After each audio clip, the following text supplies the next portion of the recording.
Okay, the, the story I'm going to share is called The Owl Husband. It's a Passamaquoddy legend. In many tribes, the owl has a sinister meaning.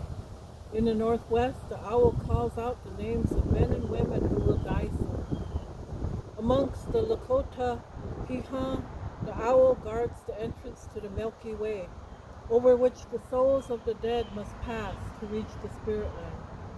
Those who fail the owl's inspection because they do not have the proper tattoo on their wrists or elsewhere are thrown into the bottomless abyss.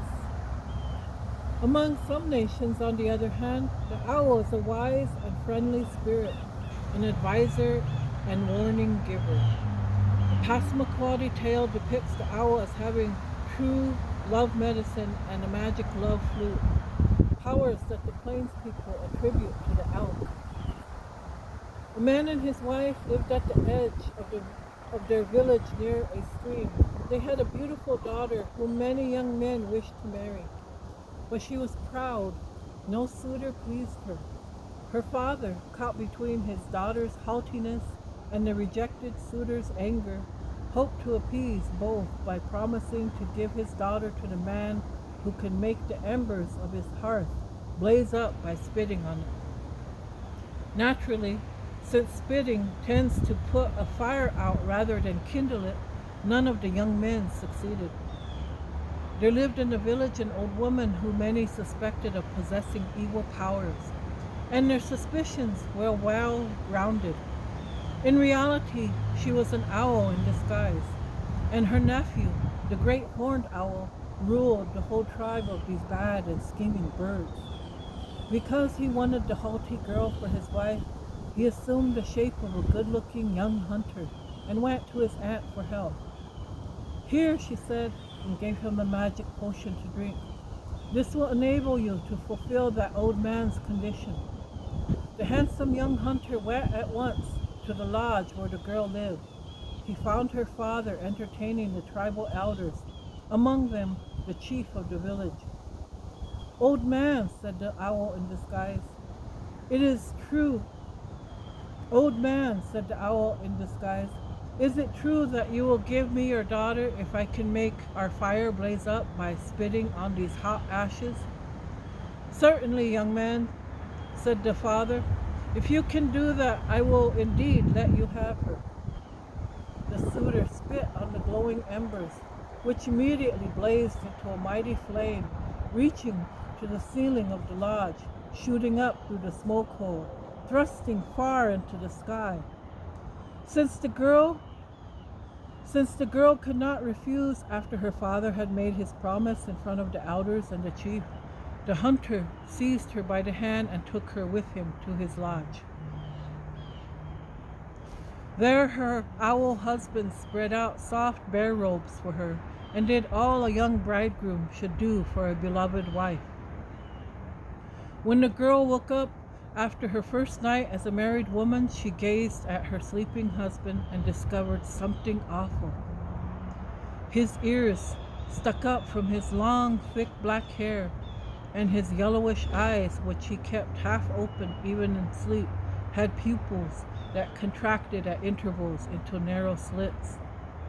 The girl sat for a long time petrified with fear, because now she knew that the handsome young hunter was the terrible great horned owl himself. The spell was broken when the husband's aunt entered and nudged the girl. "What's the matter?" she asked. "Why are you sitting there staring at him like this?" Then the girl let out a piercing scream and fled. The whole village tried to console the young woman for the shocking trick that had been played upon her. The great horned owl left the neighborhood because everybody knew who he really was. However, he still hoped to regain his beautiful wife by tricking her a second time. The owl chief waited a while for the villagers to forget their fear and suspicion. Then he changed himself once more into a young man, also looking good, but very different in appearance from his former disguise. He killed a moose and an elk, dragged the meat to the village, and announced to the people, "I have come as a friend from another camp nearby." I belong to your people and speak the same language. And I want to live among you. I am a great hunter and a generous man. I am putting up a lodge and I have much meat, so I invite everybody to a feast. At first, the haughty young woman and her parents were suspicious and did not want to accept the invitation. But all the people said, "Why? He's just a good-natured stranger. It would be impolite not to go." So they went. While the villagers were feasting, the newcomer said, "Let's tell stories. Has anybody had strange, remarkable, or funny happen to them?"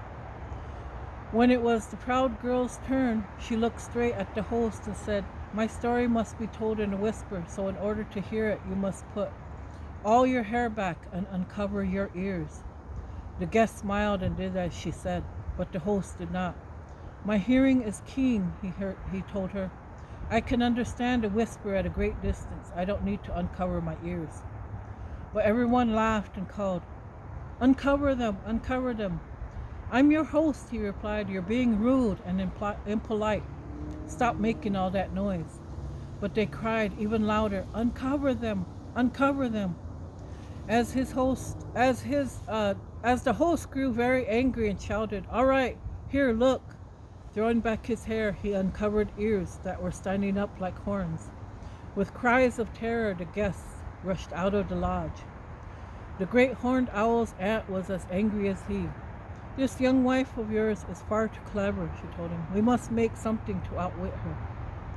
So, having the power of a great sorceress, she created a magic flute that would lure any girl into the arms of the man who played it. "With this, nephew," she said, she won't be able to stop herself from coming to you." The great horned owl, again disguised as a man, tried to carry out his aunt's scheme, but the haughty young woman and her parents were now so wary that they had put their lodge right in the center of the village and never strayed far. The weeks went by as he waited for his opportunity, and still the horned owl could not manage to come near his wife. At last, one day, this proud girl said to herself, "It's been so long that great horned owl has surely forgotten about me. He has given up, while my fear of him is still imprisoning me. It's time for me to go out and walk in the woods the way I used to." In a bad mood, the great horned owl was sitting high in a crotch of a huge tree. "I'm wasting my time," he thought. "My wife is so afraid of me that she stays in the middle of the village. It's hopeless. I must stop thinking about her." Brooding, he saw someone coming through the woods. With his sharp owl eyes, he recognized her. Though he could barely believe it, his heart began to beat very fast. The proud girl came right to the foot of the big tree.